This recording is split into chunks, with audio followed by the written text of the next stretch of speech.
They don't just love their vehicles, they love them, if you catch my meaning. To call it primitive would be an insult to scavvies. At least scavvies occasionally bathe. The angel ladies. The mean angel ladies what smell nice. Covered head to toe in this weird, shiny goop.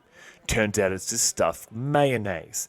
Reckons it was industrial grade. Proper smug lad looking all superior in his bloody fluorescent pyjamas like he's the Emperor's chosen. I says, hey lad, you're not special. You're just an irradiated sausage with legs. If you didn't own a fighting pit by age 4, you're basically a servitor. Not for protection, no. It's so they don't drop their guns. Literal web hands, like gluey mittens, walking around all day with stringy hands just to avoid losing their shotguns during a shootout. They baptize the rats, they pray over them, they send them scuttling into enemy territory, shrieking the Emperor's name, and then, kaboom, say goodbye to your Torsonic upgrades. I got 6 stab holes from one, and I didn't even see her move. I just looked down and my belly was leaking. My mate Gubbs swears one of them tried to steal his boots when he was sleeping. Alright, says he's seen it, it hissed at him in high gothic.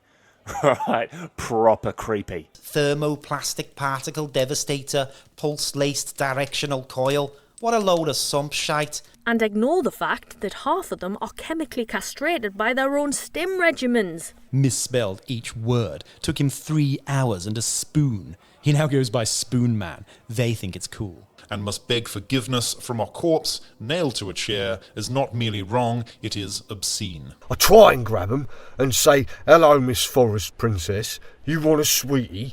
But zip! And that's why their heads are so big, yeah? They're always straining, and their brains, they get swollen from the effort. Some say it's so bad they can't think straight, they're always screaming. You know, which frankly explains a lot. Why would you need 6 eyes? You get those eyes for Sanguinala, I said, and twatted him so hard I cracked his faceplate. But the sheer bliss of ignorance wrapped in steel and leather chaps. And every last one of them would frack their exhaust pipe if they thought no one was looking. Instead, he just went on about how my grav cutter was witchcraft and threatened to set fire to my legs. I said, nice kitty, I love you, and then BAM! It bit me on the cheek. Called it a data scout. I call it a webby bellend. Behind every Goliath brute is a VAT technician desperately trying to make sure he doesn't glue himself to his own boots again.